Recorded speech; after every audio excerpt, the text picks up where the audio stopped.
세상을 바꾸는 힘. 최영일의 YTN 뉴스 정면 승부.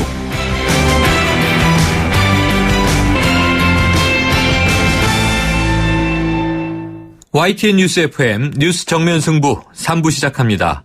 우병우 청와대 민정수석의 이 수상한 땅 거래 의혹에다가요, 또 덧붙여진 여러 가지 의혹들, 4.13 총선 과정의 공천 개입 논란을 일으킨 윤상현, 최경환 의원, 그리고 현기환 전 정무수석의 녹취록까지 이 공개되면서요, 박근혜 정부의 후반기 국정 운영이 여러모로 발목 잡힌 모양새가 됐습니다.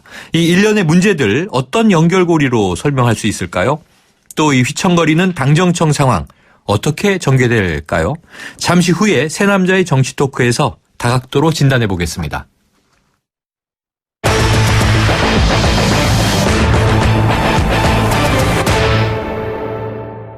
네, 수요 스페셜이죠. 새 남자의 정치수다. 소종섭 전 시사저널 편집국장, 그리고 이강윤 정치평론가 두 분 나와 계십니다. 안녕하세요. 안녕하세요. 안녕하십니까. 네. 자, 이 박근혜 대통령 임기는 1년 반 이상 남았습니다. 그런데 도처에 지금 악재들이 터지고 있는데요.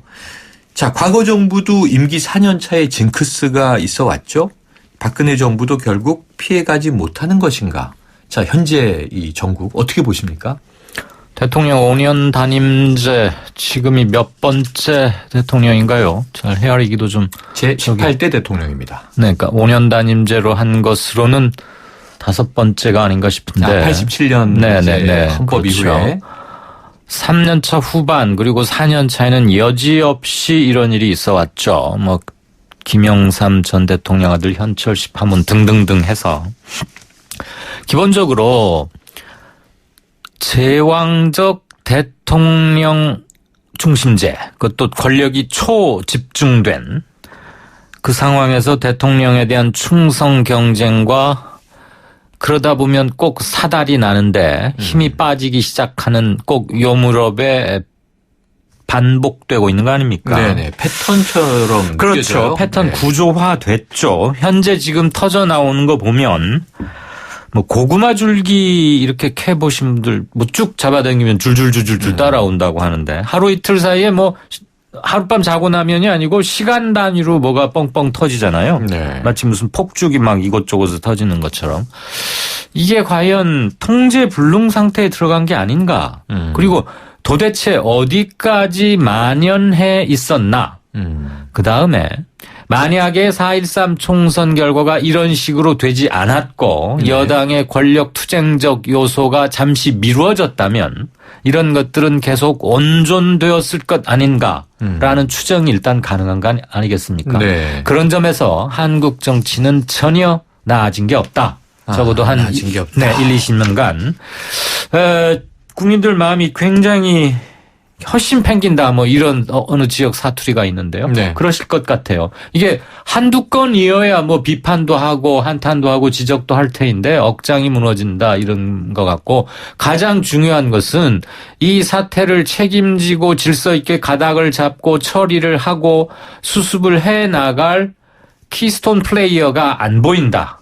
그럼 그걸 누구 손에 맡겨야 하느냐. 지금 문제의 네. 인물 중에 하나가 우병우 민정수석인데 검찰을 실질적으로 지휘 통할하고 있지 않습니까? 네. 그러면 그런 우 민정수석에 대해서 현재의 검찰 시스템으로 과연 어디까지 조사를 할 수 있을 것이며 조사 결과를 내놓은들 국민적 신뢰를 획득할 수 있을 것인가.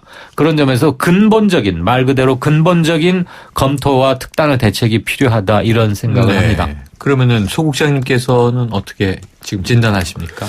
이게 뭐 과거 정권에서 해왔던 부분과는 약간 차이는 좀 있죠. 네. 과거에 이른바 친인척 비리 이런 부분들이 대개 이제 집권 이맘때쯤이면 뭐 발목을 많이 잡았지 않습니까? 네. 결정적인 권력의 힘을 빠지는 부분에서 그게 큰 작용을 했었고, 그런데 지금 이제 여권 내의 상황은 어떻게 보면은 뭐랄까요? 이게 힘의 중심이 서지 못하는 겁니다. 그러니까 주도 세력이 사실상 없는 이른바 권력의 좀 진공 상태라고 해야 될까요? 네. 뭐 이게 좀 그런 상황이기 때문에 이게 저는 지금 뭐 우병우 수석의 문제가 핫 이슈이긴 하지만 네. 저는 올해 들어서 이렇게 본다면 특히 우리나라의 공직 있지 않습니까? 네. 공직의 어떤 지금 복지 부동 현상, 이것이 저는 과거 어느 정권보다도 가장 지금 심각하다. 그래서 이것이 나라의 앞날을 생각할 때 정말 걱정이 많이 된다라는 생각을 가져왔는데 더구나 지금 이런 일들이 또 계속해서 터져나오고 그래서 아마 앞으로 더 그런 현상이 심화될 것으로 보거든요. 네. 그렇기 때문에 참 뭔가 정말 획기적인 전기가 있지 않고서는 거의 그냥 앞으로 남은 기간 자체에서 그냥 뭘 할 수 없는 상황이 있지 네. 않습니까? 뭘 하지도 않는 상황. 이런 것들이 되지 않을까 해서 참 걱정이 좀 많이 됩니다. 힘의 진공 상태. 자, 이 당대표에 출마한 김용태 의원이요. 네. 이 새누리당 의원입니다. 이 비박계이긴 하지만 지금 여러 가지 녹취록 파문 관련해서 이제 박근혜 대통령이 답하셔야 한다. 이렇게 얘기를 했어요. 네. 이 8년 전 대통령의 이 말 중에 많이 회자된 얘기죠. 나도 속고 국민도 속고 이야기가 있었는데 자, 이것도 이제 거론을 하면서 대통령을 정면으로 거론하고 있습니다. 이게 바로 좀 레임덕의 징후 아니냐 이런 이야기가 지금 나오고 있는데 네. 이강인 평론가님 어떻게 보세요? 징후입니까?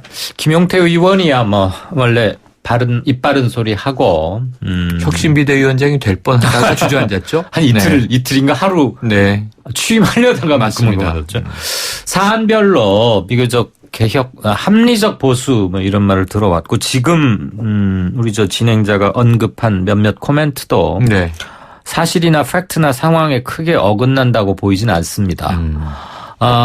레임덕의 시작이라고 볼 수도 있겠지만 김용태 의원의 평소 성향으로 보자면 늘 해온 발언의 연장선상이라고 네. 할 수 있고 오히려 충성 경쟁을 하던 친박계 내에서의 미묘한 정도가 아니라 이제는 확실한 변화와 튀어나갈 준비를 하고 있고 몇몇은 튀어나가는 네.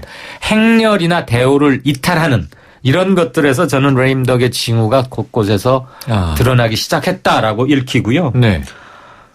대통령이 답하셔야 한다라고 김용태 의원이 콕 집어서 대통령을 정면으로 거론을 했는데 여러 군데 뭐 주변이 보필을 잘못했다 네, 이런 네. 그런 요소가 있지만 그것은 부차적인 것이고 네.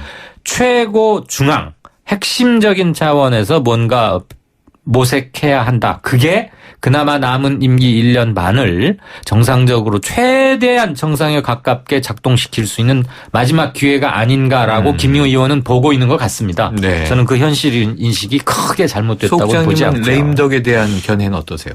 저는 뭐 지난 총선에서의 새누리당 참패 그때부터 이미 저는 시작됐다. 조금 전에도 권력의 진공 상태다 이렇게 진단을 그렇습니다. 하셨으니까요. 왜 그게 그렇게 보냐면 지금 이제 이번에 김용태 의원이 얘기한 것은 지난 총선에서의 이른바 친박 의원들이 네. 지금 최경환, 윤상현 의원, 현기환 전 정무수석까지 여러 가지 그런 부분이 좀 공천에 개입한 그러한 여러 가지 징후들이 지금 녹취록으로 나왔지 네. 않습니까? 네. 그 막후에 김용태 의원은 사실상 박근혜 대통령이 있는 것 아니냐라고 이제 해서 이런 얘기를 하는 거거든요. 네. 근데 저는 이제 그런 거 관계없이 어쨌건 지난 총선에서 새누리당이 대패를 하면서 이게 당의 그 여권의 권력이 그동안에는 박근혜 대통령이라는 강력한 이 대중적인 힘을 가진 사람 중심으로 네. 이루어져 왔단 말입니다. 네. 그런데 총선에서 그렇게 되면서 이게 비박계가 힘을 갖는 상황도 아니에요.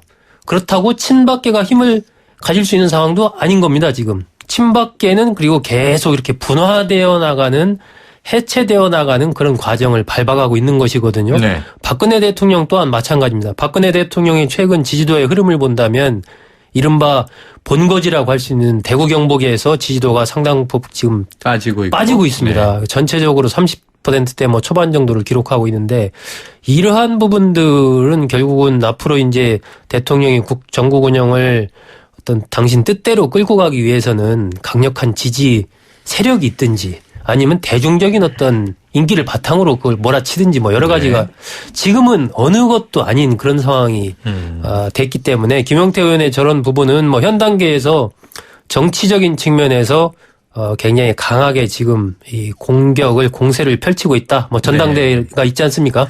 전당대회를 앞둔 또 그런 시기적인 전략적인 측면도 있는 것이죠. 지금 왜 이 상황이 좀 위중해 보이냐면요. 이 현안으로 들어가서 두 분한테 질문을 드려보면 논란 두 축이 있어요. 하나는 지금 뭐 우병우 민정수석과 관련된 의혹들이고요. 네. 그리고 또 하나는 지금 지난 총선에서 친박계 핵심 실세들이 공천에 개입했다. 뭐 녹취로 지금 확인되고 있는 사안인데 예. 이 두 가지 문제가 계속 번지고 있는데 그 앞에 8월 9일 전당대회가 놓여 있습니다. 그러니까 친박 비박 갈등이 총선 끝나고 이제 개판 없다 선언 여러 번 했습니다. 근데 지금 오히려 이 갈등을 넘어서서 격돌이 심화되고 있는 상황이잖아요. 자, 그렇다면은 이 지금 사안들에 뭔가 서청원 의원은 지금 음습한 공작 정치, 이게 음모론도 제기를 했습니다. 어떤 연관성이 있는 거예요? 어떻게 좀 명쾌하게 진단해 주시겠어요? 이강민 평론가님부터. 무슨 공작이 있는지 잘 모르겠는데요. 네. 서 의원이 얘기하셨다는. 왜 녹취를 이 시점에 이제 깠느냐? 공개했느냐? 네. 그런 문제도 제기해 볼 수는 있겠죠. 당신은 저기 하니까 저리 좀 비껴서 나가시오. 그러면서 안 그러면 좀 재미없을 것 같은데라는 식으로 겁박으로도 들리고 권유로도 들리고 아무튼 회유로도 들리고, 네. 예, 여러 사람이 나서서 김성회 전 의원 아마 무슨 대령 출신인가 하고 주먹도 좀 세다고 그래서 네네. 한때 무슨 사고도 괴력의 있었습니다. 소유자로 알려졌죠. 네, 기억이 나요. 괴력인지 뭔지 네. 아무튼 좀 캐릭터가 특별한 사람인 것 네. 같긴 한데 거기다 대고 이렇게 교통정리를 일테면 당 공천심사위원회에서 불러가지고 공식적인 논의를 할 수 있죠. 네. 이렇게 전력을 분산시킬 게 아니고 특별히 화성 뭐 꼭 거기가 아니라면은 재고를 해보라거나 뭐 이렇게 이랬으면 아무 별 문제도 없을 거예요. 네. 그리고 사실 그동안 이른바 개파 정치에서 드러나지만 않았었지 뭐 이런 식의 교통정리는 있어 왔는데 네.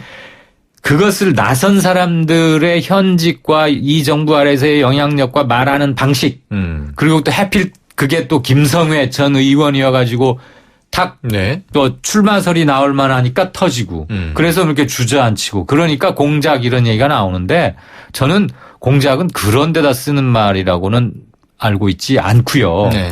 기본적으로는 권력투쟁의 속성이라고 봅니다. 그런데 중요하고도 문제가 있는 대목은 배가 지금 심하게 풍랑에 흔들리고 있는데 네. 조타실에서 키를 잡을 사람이 없이 배고 막 요동치고 있어요. 그럼 빨리 배를 일단 바로 세우고 그다음에 제 항로를 찾아가도록 해야 되는데 조타실 들어가는 키 싸움을 하고 있어요. 누가 이제 네. 이 운전대를 잡을 것인가를 예, 놓고 배가 지금 흔들리고 있는데 이런 문제의식 없이 하겠다는 거. 그다음에 이 사람이 안 되고 흠결이 있는다고 마치 자폭 테러 하듯이 하니까 그럼 누구 안 되면 또 그럼 누구 이게 무슨 수건 돌리기 게임이 아니지 않습니까? 네. 이런 게 아주 한심하게 비치는 거죠. 즉 4.13 총선 패배 이후 석 달이 넉 달이 다 되어가도록 아직도 문제의 심각성과 표심의 소재 정확히 어디에 있는지를 하나도 모르고 있다는 것과 네. 개파 청선하겠다는 것은 오로지 구두선에만 그쳤다는 게 또 한번 여실히 드러나는 것이지 왜 건방지게 우리끼리 했던 전화를 이렇게 공개한단 말이냐 이거 누구의 사주를 받고 공작하는 거 아니냐라고 하는 것은 우리 같이 뭐 못된 짓을 하려다가 들키고 나니까 네. 이거 왜 신고했어라고 말하는 것과 같은 논리다. 자, 저희가 아까 이제 뉴스 브리핑에서 이 내용 잠깐 정리할 때는 네. 서청원 의원이 이제 또 이런 일이 벌어지면 가만히 있지 않겠다. 이 얘기를 벌써 여러 번 했어요. 서청원 의원이. 네. 사안마다. 근데 이번에 또 나왔는데 그것이 김무성 전 대표를 겨냥한 것이다. 라고 저희 해설위원께서 진단을 하셨는데 어떻게 보십니까? 뭐 그렇게 해설할 수 있죠. 해설할 수 있는데 서청원 의원의 그런 얘기가 지금 국민들한테 어떻게 받아들여지고 있는가 네. 하는 그런 측면에서 본다면 그게 설득력 있게 받아들여지고 있지 못한 거죠. 그러니까 지금 시점에서 그런 얘기를 하는 것 자체가 오히려 더 뭐랄까요. 이게 친박계 좌장으로서의 그런 권위를 더 손상시키는 겁니다. 스스로. 네. 그러니까 이번 공개된 부분에 대해서는 시점상 미묘한 부분이 분명히 있죠. 왜냐하면 지금 서청원 의원이 출마를 할 것이냐 말 것이냐 거의 이제 뭐 정점에 다다른 시점 아니었습니까? 그런 상황. 그리고 전체적으로 본다면 과연 이번 전당대회에서 친박계가 당권을 가져가는 것이 맞느냐. 지난 총선에서의 패배의 기본적인 책임을 가지고 있는데 이런 부분에 대한 또 당 안팎의 광범위한 그런 문제 제기가 있었단 말이에요. 네. 그런 시점에서 이 녹취록이 공개됨으로써 사실상 완전히 쐐기를 박아버린 거거든요. 너희는 안 돼. 네. 딱 이렇게 그냥 박아버린 거고 그러다 보니까 서청원 의원도 결국 불출마를 그랬죠? 선언할 수밖에 없는 그런 상황이 된 것인데 그렇기 때문에 이제 서청원 의원으로서는 뭔가 마쿠에서 이른바 김무성 전 대표를 비롯한 뭐 이쪽에서 좀 작업을 한 것 아니냐. 네. 뭐 이렇게 이제 내심 생각할 수 있을지는 몰라도 그런 식의 언사를 뭐 공작 정치라든지 기타 등등 이런 걸 지금 쓰는 것 자체가 그게 과연 국민들이 봤을 때 설득력이 있겠냐 말이죠. 네. 예, 오히려 저는 또 마이너스라고 생각합니다. 자, 짧게 정리해 보면요. 녹취록이 뭐 사실은 복잡하지 않습니다. 윤상현 의원이 예. 자, 형이라는 표현을 쓰면서 별의별 것이 다 있다. 큰일 날 수 있다. 이 협박성으로 들리죠. 그러면서 또 회유도 합니다. 그리고 VIP의 뜻이 어디 있는지 나는 알잖아. 이런 이야기를 한단 말이에요. 최경환 의원한테 물어봅니다. 김성회 전 의원이. 자, 이게 VIP의 뜻이 맞느냐? 그럼 이렇게 얘기를 하죠. 네. 그리고 이제 오늘 또 튀어나온 게 현기환. 당시에는 정무수석이었단 말이죠. 네. 총선 전에. 예. 그런데 이제 대통령의 뜻이 나의 뜻이다. 같은 것이다. 아니 이게 정무수석이니까 비서이잖아요. 네. 그런 이야기를 들으면 누구라도 이게 압박을 받을 수밖에 없을 거라는 생각은 드는데 그렇죠. 비박계 의원들이 이게 법률 위반이다. 빨리 당내에서 검토해서 검찰 수사 의뢰해야 한다. 이런 이야기까지 나오고 있어요. 자, 그 정도 사안입니까? 선관위에서도 조사 의뢰가 들어오면 선거 관련 주무 기관으로서 공천의 적합성 및 적법성, 투명성, 공정성 이런 거에 대해서 조사할 용의가 있다고 미리 운을 띄운 네. 바도 있죠. 네. 그러니까 이게 검찰 수사로 갈 사안인지 일단 선관위에 진상 파악 정도를 의뢰한 다음에 네. 고발을 할 사안이 된다면 고발의 주체가 선관위가 되게 하는 네. 즉 네. 선관위로 알고 고발하게 하는 어떤 것이 맞을지는 모르겠습니다만 이게 현행법상 적법하냐 아니냐를 국민들의 감정에만 호소할 수는 없죠. 네네. 실정법 위반 여부는 엄밀히 말해서 재판정에서 가리게 되어 있는데 그렇죠. 그 지경으로 가기 전에 선거에서 항용, 질서 있는 전국 단위를 관할하는 선거 뭐 이런 것을 컨트롤 타워가 할 수는 있어요. 네. 그런데 호가호위하면서 대통령을 팔아가면서 이게 네네. 대통령의 뜻이다라고 정무수석이 말을 그렇게 하면 안 되죠. 대통령도 아마 우려하시는 바는 같지 않을까요? 저는 그렇게 생각합니다. 네네. 라고 말을 했다고 칩시다. 네. 이것과 대통령의 뜻이 나의 뜻이다. 그럼 누가 지금 대통령보다 위라 소리입니까? 네. 아다르고 어다른 게 명확한데 네. 그럼 누가 전화 듣는 사람 입장에서는 이것은 거의 겁박에 가까운 거 아니겠습니까? 자리 비켜놔라. 너 적고 그러지 말고. 이런 게 오고 갔다는 것 자체에 대한 반성은 전혀 없이 무슨 공작 운운한다는 것도 그렇고요. 저는 기본적으로 이번에 드러나는 걸 보면서 이게 이른바 새누리당 이래로 처음 있는 일은 아니었겠건만 달라진 건 하나도 없었다라는 것을 여실히 또 한 번 보여주는 일이다. 그런 네. 점이 안타깝습니다. 지금은 이제 시점을 여러 가지 볼 필요가 있어요. 지금 전당대회를 앞두고 있는 네. 시점에서 여러 3주 가지가 전입니다. 예, 여러 가지 일이 벌어지고 있지 않습니까? 그러한 이른바 어떤 수사 의뢰 이런 부분들도 결국은 전당대회를 앞둔 정치적인 공세 내부적으로 그런 측면이 저는 강하다고 봐야 되지 않느냐. 실질적으로 그게 뭐 지금 새누리당 지도부에서 그럴 생각도 없는 거고요.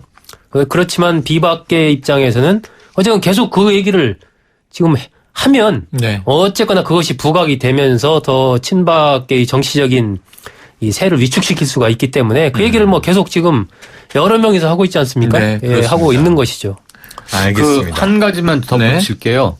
김성회 전 의원이 화성 거기 당내 예비고사죠 말하자면 네. 경선에 나가봤자 서청원이란 거물 때문에 당선 가능성도 전혀 없을 테니 비켜나라 뭐 이런 얘기인데 네. 오늘도 홍문정 의원이 그런 식으로 해명하는 인터뷰를 들었는데 그랬다면 더더욱 그냥 놔뒀으면 되는 거 아니에요? 경선을 하고 응. 떨어질 사람 떨어지고 네. 될 사람 되고. 그냥 예비고사 네. 쳐서 되면 되는데 그렇죠. 보나마나 김성희 의원이 나가봤자 떨어질 것이라면서 왜 그 무리수를 뒀냐는 거죠. 네. 네. 참. 한마디로 앞뒤가 안 맞죠. 아마 전체적으로 모르긴 몰라도 친박계 핵심 그룹에서 여러 가지 그림을 좀 그렸지 않겠습니까? 총선 이후 예 상황에 대해서 네. 총선 전부터 쭉 그렇고 가면서 이제 당은 누가 맡고 국회는 누가 맡고 등등등 해서 집권 후반기를 어떻게 가져가자 이런 부분에 대한 나름의 공감대 속에서 이제 서청원이라는 인물을 예. 어떻게든 좀 원내로 진입시켜야 된다. 네. 뭐 그런 게 역할을 있었겠죠. 맡기려는 네. 것이었고요. 그때 이 통화가 오갈 때를 생각해 보면 새누리당이 객관적으로 네. 이렇게 크게 지지라고는 누구도 그렇죠, 예상하지 그렇죠. 못할 때였어요. 압승을 전제로 선거 이후에 권력 이 마지막 3기 예. 프레임을 짜는 과정이었죠. 자, 토론은 뜨거워지고 있는데 수요 스페셜 새 남자의 정치 수다 이강윤 정치평론가 그리고 소종섭 전 시사저널 편집국장 두 분과 나누고 있는 토론을요. 또 4부로 계속 이어가 보도록 하죠. 여러분, 자주 움직여야 합니다. 하루 종일 앉아있는데 어떻게 3초면 충분합니다. 책상 교체 없이 바로 올려 사용하세요. 스마트 오피스를 위한 베리데스크. 여러분의 업무 자세와 능률을 함께 올려드립니다. 베리데스크. 1644 대리운전 1644 불러보자 꽃배달도 1644 전국 꽃배달 배송비 포함 3단 환 54,000원부터 3단 환 54,000원부터 1644 꽃배달 1644 대리운전 1644 사장님, 성악가 김동규 씨네 집 바닥재 좋던데 우리 집도 똑같은 걸로 해줘요. 아, 요즘 떠오르는 바닥재 스타 강마루. 스타일 좋고 습기 열 긁힘에 강하니까 오래 사용하려면 그래서 스타 강마루를 하는구나. 성악가 김동규입니다. 강마루 스타는 스타 강마루. 스타 강마루. 네, 3부 여기까지고요. 4부로 이어갑니다.